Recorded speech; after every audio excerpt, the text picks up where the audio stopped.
To my channel Azmira রান্নাঘর। আজকে recipe হচ্ছে গিয়ে গাজর আর আলুর একটা ফ্রাই। তো ফ্রাইয়ের মধ্যে কি কি মশলা দিচ্ছি, কি প্রসেসে ফ্রাইটা করছি তোমরা দেখো, তোমাদের ভালো লাগবে। যারা ইউটিউবে দেখছো তারা সাবস্ক্রাইব করে দেবে, যারা ফেসবুকে দেখছো তারা ফলো করে দেবে, যারা ইনস্টাগ্রামে দেখছো তারা লাইক দিয়ে দেবে। তো চলো ফ্রাইয়ের মধ্যে আমি কি কি মশলা দিচ্ছি, কি প্রসেসে আমি ফ্রাই করছি তোমরা দেখো।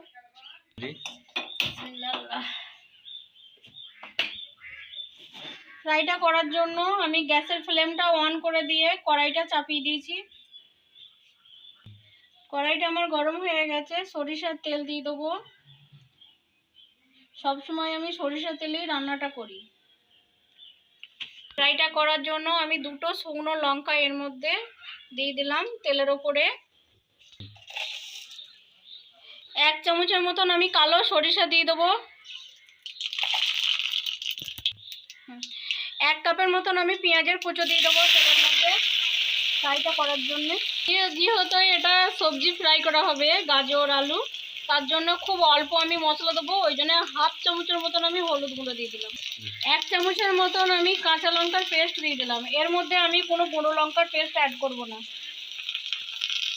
সামান্য অল্প আমি ধনিয়ার গুঁড়ো দিয়ে দিলাম, ধনিয়া পাতার পেস্ট। এই যে 1 চামচের মতন আমি রসুনের পেস্ট অ্যাড করলাম। আদা, সবকটা উপকরণ আমি একসাথে ভালো করে নেড়ে দেবো, কষিয়ে নেবো। এই যে বন্ধুরা, আলুগুলো আমি ধুয়ে পানি ঝরিয়ে রেখে দিয়েছি। এই আলুগুলো আগে আমি এর মধ্যে দিয়ে দেবো।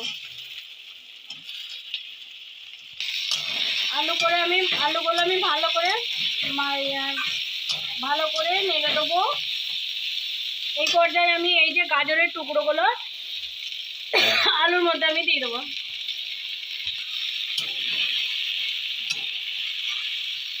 এর মধ্যে আমি কোনো পানি অ্যাড করব না, হালকা আঁচে আমি ফ্রাই করব। ফ্রাইয়ের মধ্যে আমি 1 চামচের মতো লবণ দিয়ে দিলাম। 1 চামচের মতন আমি ভাজা জিরের গুঁড়ো অ্যাড করলাম। খুব অল্প আমি রাঁধুনি মশলা অ্যাড করলাম। 1 চামচের মতন ভাজা ধনিয়ার গুঁড়ো আমি অ্যাড করলাম।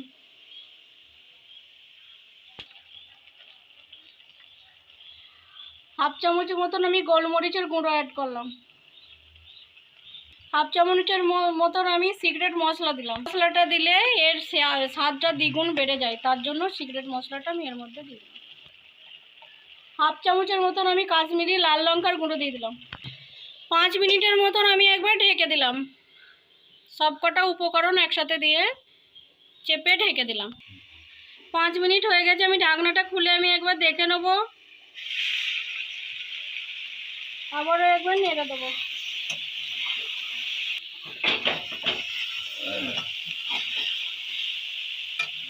ভালো করে নেড়ে ফ্রাইটা করে নেব। ফ্রাইটা একটু লাল লাল পাড়া করে নেব। গাজরটা আমার সেদ্ধ হয়ে এসেছে। এবার ফ্রাইটা সুন্দরভাবে নেড়ে চেড়ে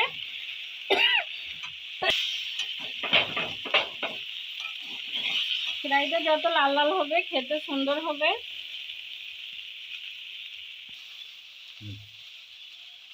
এই যে বন্ধুরা, আমার ফ্রাইটা হয়ে এসছে 95%-এর মতন, আর সামান্য 5%-এর মতন হবে, হলে আমি নামিয়ে দেবো।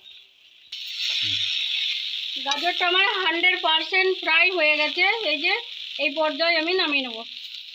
গ্যাসের ফ্লেমটা অফ করে দিয়ে আমি নামিয়ে নেব।